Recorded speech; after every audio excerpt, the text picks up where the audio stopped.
Hello, everyone. You've got the Conscious Culinary podcast, and I'm your host, Tracy Clark. Welcome back for a good show. We are doing a fun one today. We're talking about chakras. So I've got my friend Colette here again. Hi, Colette. Girl. How you doing today? So good. I'm really excited to chat with you about all this. I know this is fun stuff. So Colette and I are both super into the yoga and the crystals and the meditations and the cleansing and the saging, and we love it all. So getting into the chakras is really cool. We're both still learning a lot about it, but I think with our passion for superfoods, it's kind of cool to realize that those go hand in hand with chakras. That's actually a way that you can balance your chakras, is choosing appropriate nutrition. So let's talk about it. So if you are someone who have ever done yoga or meditation or had some Reiki healing, acupuncture, any of those, then you've probably heard the word chakra. And a chakra the word chakra comes from the Sanskrit word meaning disc or wheel. So if you think about it, these chakras are little spinning discs of energy in our body that are connected to nerve bundles and major organs. So not only do our chakras govern our emotions, but it also governs our physical as well, our physical body. And what's so cool is that how you can use this knowledge of eating for your chakra and how to balance your chakra, because that's key. We want our chakras to be balanced and open. And when that's happening, lots of good stuff is happening. And when they're closed down, that's going to lead to the emotional problems. That's going to lead possibly to the physical problems. And so if you are someone who's already experiencing some type of a physical or emotional problem, there's another way to try and do your part to heal yourself, right? And what's really cool is that you might have some type of a physical ailment, but recognizing that it's coming from an emotional place and when you can give it an identity and give it a location and then give you tools to try to fix that. It's empowering. It feels good. And that's why we want to talk about it today, because it's just a cool little side note of health, like, hey, you can also balance that chakra. And you were telling me that you go to the grocery store and you're always like green and red, like you're always trying to get those two colors of food, because a chakra, each chakra has a color and that corresponds with the color of food. So what are your go-tos, Colette? Yeah, well, I was like just thinking most people I feel come home with a standard they're used, right? When you go to the grocery store. I mean, so like my grocery cart is always full with punnets of blueberries, raspberries, and blackberries, and like they say, like eat things that like your heart. So I eat, we eat tons of berries here in the house. And then greens. I love all greens, especially we talked on a previous podcast, about my superfoods. And so, I mean, I have lots of green juices. And you always have lots of kale and sprouts as well in the house. Lots of living sprouts. And I just started to do a lot more of buying like big black grapes and juicing the grapes, because grapes are so good for your lymphatic system, which is linked to your third eye chakra as well. And yeah, so it's like my shopping cart's always pretty much the same when I leave. Yeah, mine too. So when then I get home, I'm like, oh, wait, I didn't get the other things. I got these. I just got the usual stuff. Well, let's talk about this. So now, have you heard that it's believed that there's actually 114 chakras in the body? Nope. I know. I have never heard this. But I know I have had some acupuncture, and I know that they have, these little areas in your body, these energy flows, all over the place. So I can buy into there being more than 7, but there are 7 main ones, but I've never heard 114. That's crazy. That is crazy. Yeah. But we're going to talk about the 7 main ones, and they are located along the spine and up the crown of our head. So the first one is the root chakra, and that's located at the base of the spine, and they move upward. And the 7th one is at the crown of our head, just right on top of our head here. And they kind of, it's so cool. So as they go, they each govern different parts of our body and different emotions. And at the end of this, I'm going to show you how I feel like it's very similar to the journey of growing up, of just going through life. It's a very similar path. So I'm really excited. Let's get into it. We're going to go chakra by chakra, and we're going to just give a quick little intro of what the chakra is, what it governs, and what the foods are. And then I'm also going to include a lot of my recipes for you, and that you guys can try. It'll be on my website, consciousculinary.org. If you're in the fall session, then you're going to have that material. And let's get into it. Cool. So number 1, root chakra. What can you say about the root chakra, Colette? Anything? This is a red one. This is your number 1. So, and I have to say, it goes in a rainbow, right? So that's the 7 colors of the rainbow. So root chakra number 1, red. Red. So I start my day every day with beet juice. I drink beet juice every morning. It helps oxygenate my blood flow, more oxygen to my blood, and it wakens me up, and I'm feeling great. So every day, I always start with beet juice. Nice. And I actually have a recipe called root juice that I'm going to be sharing with everybody too. So let's talk about it. So basically, when we think, okay, a chakra, where is it located? At base of our spine. So it's responsible for the sense of self at a very basic level, just who we are. And so if your root chakra is balanced, you are going to feel grounded, secure, stable. You're going to be able to withstand challenges. And it also kind of governs just those survival basic needs, food, shelter, safety. It's who we are.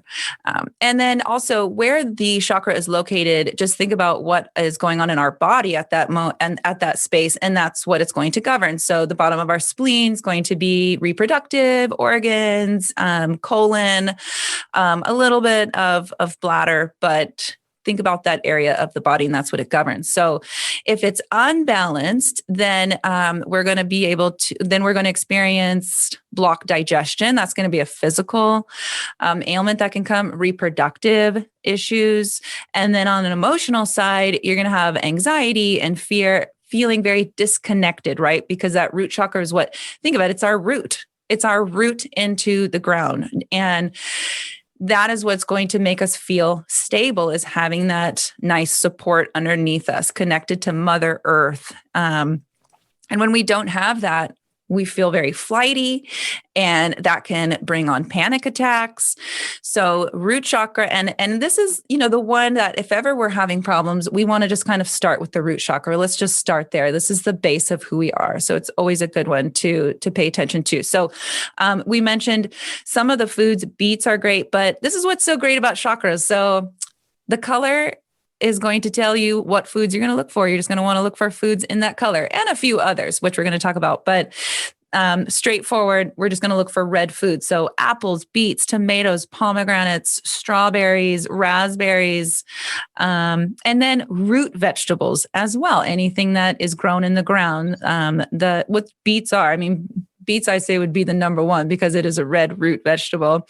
But sweet potatoes, carrots, turnips, parsnips, garlic, onions, and then you've got ginger, turmeric, cayenne, paprika, all kinds of things. And of course, some proteins, eggs, beans, nuts.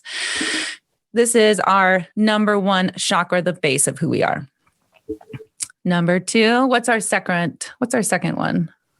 Sacral. All right, this is a color orange. What can you tell me about your experience with the sacral chakra? You eaten any orange foods there, Colette? Besides oranges, we do eat a lot of carrots. Carrots, oranges. Maybe turmeric. I eat a ton of turmeric. Does that count? It's so good. And turmeric is so good for reducing inflammation. So that's something we can, not get enough of. So what the sacral chakra, that's located just below your navel, just below your belly button. And so it's the pelvic area. It's all about your sense of creativity, your passion, your pleasure, expressing yourself, being artistic, all of that. And then as far as the physical body, it's going to govern our reproductive organs, our bladder, our kidneys, large intestines. And there are some overlapping, right? So, I mentioned the root chakra can govern your bladder as well. So there is overlapping, but just a little bit higher up in our body. And so a balanced sacral chakra, we're going to be super creative. We're going to be emotionally stable. We're going to be open. We're going to be able to have relationships with other people. We're going to be able to be sexual. And this is the thing I want to say about sexuality. So I saw this really funny picture, and it was this guy who was a full-on man. He kind of looked like Santa Claus in a way. And he had a fairy outfit on, a little tutu, and he had some wings, and he was playing a flute. And I swear he was like up on his twinkle toes. And it said, "This is a balanced sacral chakra." And the thing is, this is like your sexuality chakra. But the thing I want to point out is that sexuality does not mean sex. Sex is a part of sexuality, but having a balanced sense of sexuality is really just meaning that you are comfortable in your skin and you are comfortable feeling pleasure and you know how to feel good. I look at my son running around naked. He loves to take his clothes off and then wrap himself in a blanket, one of our really soft blankets. And it's like, that's part of him being sexual because it's him loving his body and feeling that softness around him. It's not, it's not about sex. So we need to remind ourselves that it's important to feel sexual and to be comfortable in our own skin and know that that's, if we want to take it to be with a partner at some time, and that's part of what we want to do, that's great. But that's not really what sexuality is. It's about just feeling good, So beautiful. That's so great. It's a good share. Yeah, I think it's important for people to know we can be sexual beings without having actual sex, and it's a really good thing. So unbalanced is going to look like UTIs, urinary tract infections, that can happen, reproductive issues again, but then on an emotional place, we're going to have sexual insecurities. Right? Creative blocks, feeling of depression, fear, overwhelmed, and even addiction.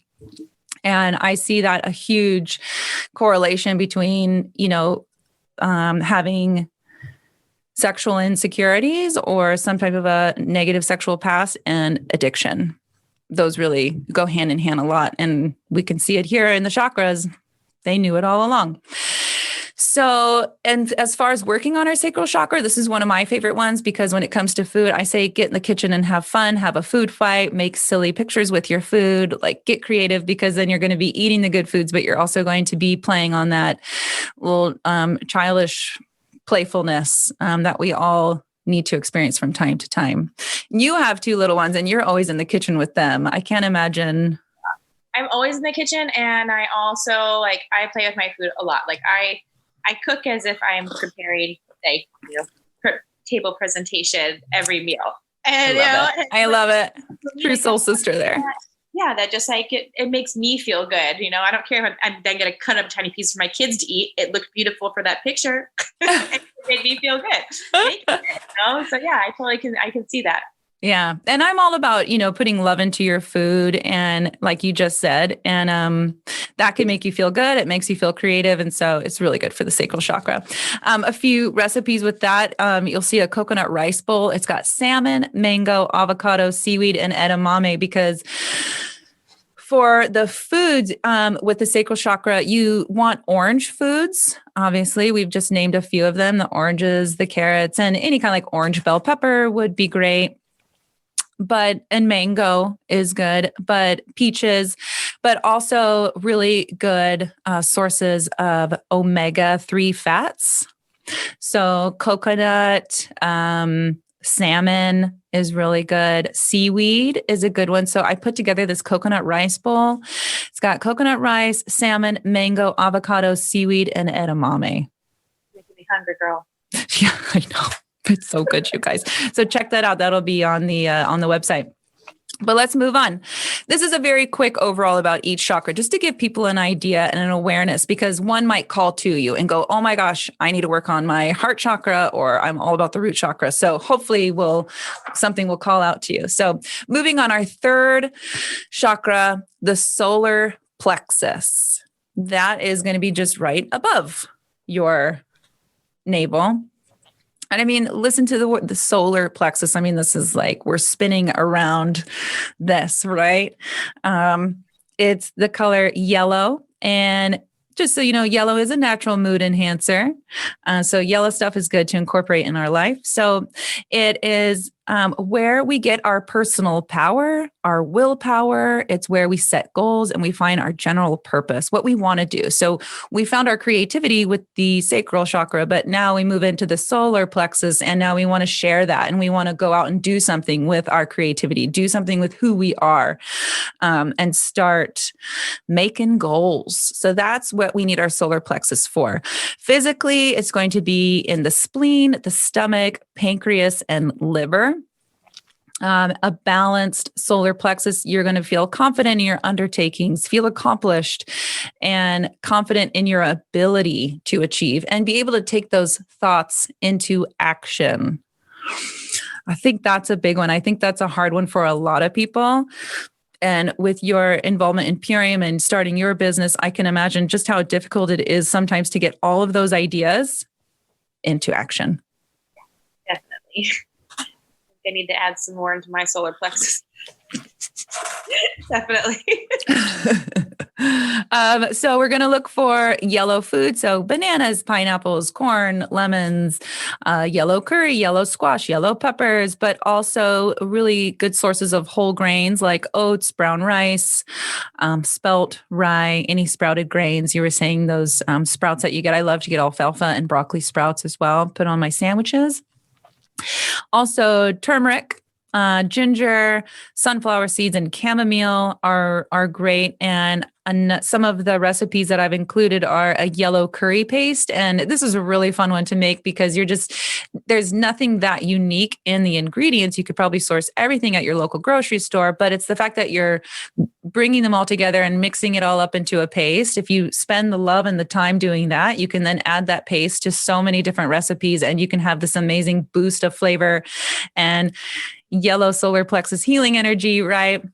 In many meals to come. So making your own curry paste is really fun. I also have some chocolate dipped pineapple. I used to do this on the boat all the time when they would have their barbecues on the beach. You just put a skewer on a slice of pineapple, dip it in some chocolate, freeze it. And when you're on the beach and you crunch into that, oh my gosh, it's so good. Anything you want to add here, Colette, on the solar plexus? This is a good one. This is a big one. This is when we're starting to finally go out into the world and really put something into it, really make a life for ourselves. Yeah. No, I don't really have anything to add to that. Would you consider like lentils being foods to help towards your solar plexus? I think so. I mean, you could do yellow lentils, right? I mean, you got the yellow, green, and red lentils, right? So we're good with those three chakras. Yeah. I think it would be great. I mean, they're a good source of carbs. They're a good, yeah. I think it definitely. Well, I think lentils are always good. Start sprouting all of mine now. Really? Learn something new that it's best to sprout all that stuff. Yes, that's true. And sprouted mung bean, I hear, is just amazing, which is easy to do in your home too. More to talk about on future shows. Hello. Let's move to our heart chakra. So this one is green. So this is the one you were saying that you buy a lot of green foods. It's really good working on the heart chakra. And also it's one of my favorite because I love green foods. They're so good and healing, right? So if you couldn't have guessed, the heart chakra is located at the heart. It governs joy, compassion, and love for others and ourselves, and promotes healthy relationships, being able to give and receive love. And how amazing it is, amazing in a bad way, that so many people have trouble with this. Yeah. It's hard to let people love us. Yeah. And feel worthy of that love. Yeah. It also physically would govern the heart, the torso, lungs, shoulders, hands, and arms. Balanced, you can imagine, is just being able to give and receive love, having empathy, having compassion, and again, for others and for ourselves. Is huge. And an imbalance is going to be not only some heart issues, maybe circulatory issues in our arms and hands, things like that. It is all around our torso and our lungs, possible breathing problems, lung issues, but also that feeling of unworthiness, right? Like I said, to receive love, you have to feel worthy to receive that love. And so many don't. There's also anxiety, low self-esteem, poor digestion, and anger. And I can see, so often in so many stories, when you have somebody who is an angry person, it's usually because of a feeling of feeling very worthless. Yeah. So it makes a lot of sense. Foods are going to be green foods. I mean, gosh, there's so many that we could talk about: the herbs, lettuce, broccoli, kale, spinach, cucumber, zucchini, avocado, edamame, but also cauliflower, cabbage. The recipes I've included is a green juice and a green goddess salad. So just going to get a lot of those green veggies into there. And then also what I call pesto. Everybody needs to know how to make a pesto. It's so simple and so easy. And you don't only have to use basil. You can also use arugula and spinach and other things, and you can do mixtures of them. And so knowing the ingredients of pesto can help get rid of some of those greens if you haven't used them all. I know I'll go and I'll buy basil, and then I'll have like a little bit left over, not enough for a whole bunch, but maybe just add it with some spinach and you still have a pesto. So just a little chefy stuff right there for you. Yeah. And I always like to say, if you want to feel good, you got to have your greens. Green is good. And, along with the beets that I have every day, I also have a green drink that I have every morning. And, if you think of the chlorella growth factor, the plant blood is so similar to the human blood. And so when you're incorporating, especially like the green algae, a spirulina or ancient grain of green kamut grass, like wheatgrass, that every day, it's awakening to your body. It's making your skin bright, it's just, and it's all healing. It's from a cellular level. And so sorry from your heart. Well, and I always, at first I think heart chakra, that should be red, right? But you have to remember, like, green foods, we always taught you got to eat your greens, green juice. It's all about green food. It's like, we feel like it's the most important thing. And I also feel like in life, love is the most important thing, among balance and forgiveness. But I feel like love is a cornerstone of life. And so that kind of helped me remember, like, oh yeah, green foods, amazing. Like the essence of life, and nutrition is green food. And then love and your heart is the essence of what makes us human. And so that's how they go together. Let's get through the last three real quick though, so we can finish it out. Your third, then we go into our throat chakra. That's going to be blue. So in your throat, your shoulders, your neck, your jaw. And this is relating to your ability to speak and express yourself. And it's also being able to tune into those vibrations, right? Because when we talk, our throat is vibrating, right? So it's not just saying the physical words. Well, not physical words aren't physical. It's not just saying the words, but it's physically saying them. That's what I meant to say. But it's also just allowing other possibly higher beings or just other intuitions flow through you as well, and feeling that vibration. And so a good balanced throat chakra, you're going to speak your truth. When that space is clear, it integrates the wisdom of both profound spiritual truths to flow freely. So you can communicate your desires, your creative ideas, your boundaries, your empathy, and your love, right?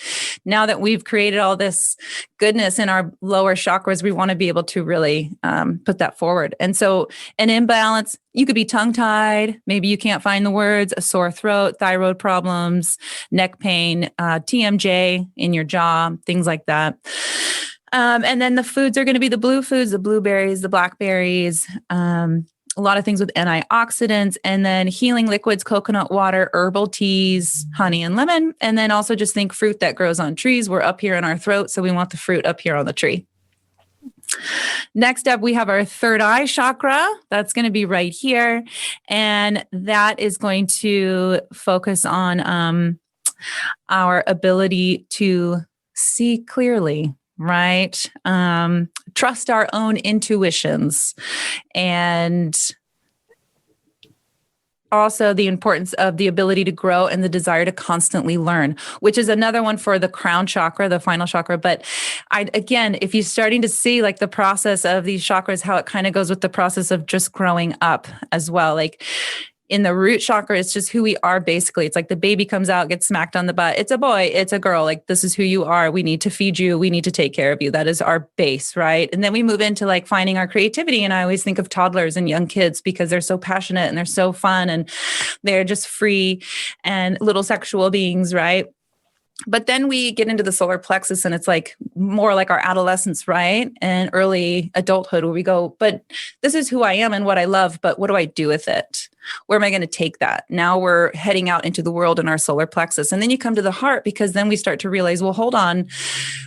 It means a little bit more, doesn't it? It's not just all about me. It's also about the people I love and the people involved in my life.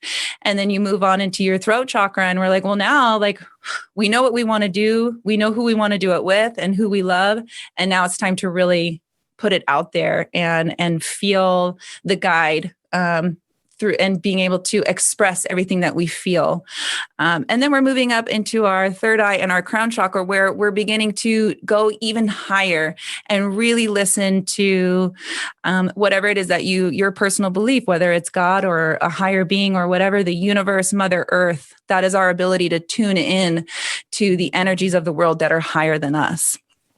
And what was so cool, so Colette, you were with us talking about detoxing with your company Purium. And when we get to the crown chakra, right? So this is at the top of our head. It's like governs the wisdom, right? See clearly, focus, trust our own intuitions. It is the energy that stems from our purpose, our ability to grow, and again, desire to constantly learn. And what's funny is that when we think about foods, it's all about detoxing when it comes to the final seventh crown chakra. And the color is white. So we go from red all the way up when we get to blue, then it goes indigo for the third eye, but then it's white on the crown chakra. So this is just taking a break from all of those foods and giving ourselves time to pull back and drinking a lot of teas and doing those cleanses and detoxes. So kind of funny that it all kind of came full circle for us, didn't it? Pretty cool, yeah. I love it. Now, what would be your favorite chakra? Oh, well, now that we've talked about them, like I said, like I've only just been opened up to this since you did your whole culinary thing earlier this year. So still learning so much. But now that we've talked about all of it, I definitely feel that I need to focus a lot more on my sacral and my throat. Yes, I thought my throat too. Yeah. And that being said, with everything that you're talking about, should people try to eat something, each chakra a day? Or what is being suggested? How are we balancing chakras with food? Well, the first thing I want to point out is that anytime you might feel like you do have an imbalance in a chakra is beginning with chakra number one, because they build on each other, right? So we can't start loving each other and loving ourselves until we just know ourselves, right? Before we know what we love, we need to form that relationship with ourselves first before we can start going on to others. So always go down. If you're feeling an ailment, always start with that root chakra. And yes, I would say take one chakra at a time. So if something spoke to you and you were like, oh my gosh, I have a hard time finding my words. Okay, great. Well, let's start with some blue foods, but let's also go back to that root chakra as well. And maybe, 1 week you just focus on eating some red foods. There are mantras, there are yoga positions, there are crystals that all go along with each chakra. So whatever speaks to you, get into it. But I would say just take it one at a time. And like you said, when you go to the grocery store, it's all about the rainbow. Just eat the rainbow and try to get as many colors into your diet. And what's fun is sometimes I like to do either a fruit platter or like a pasta or some kind of a salad. And I'll try to get every color of the rainbow in there and then call it like a chakra salad. So I think people just play around with it. And I did want to mention this great website. It's called Parsnips and Pastries. And it's this super cute lady. And she has a whole portion on chakras, and she makes it really easy. She goes by each one. It's not overwhelming information. You just get, the foods, what it governs, the location, like the color. I think she gives you the stone and the Sanskrit name, very basic stuff. Little paragraphs on each chakra. So check her out because I love getting information off of there. And also Deepak Chopra, always a good one to check out. Like chopra.com has a lot of chakra stuff too. But thank you for being here with me, Colette. I didn't want to talk about this all by myself because it's really fun stuff and it's good to bounce it off of you. And I know that you're super into it. So happy chakra balancing. Thank you so much. And we'll be talking to you guys later. Look on consciousculinary.org and you'll find these recipes and more. We'll see you next time.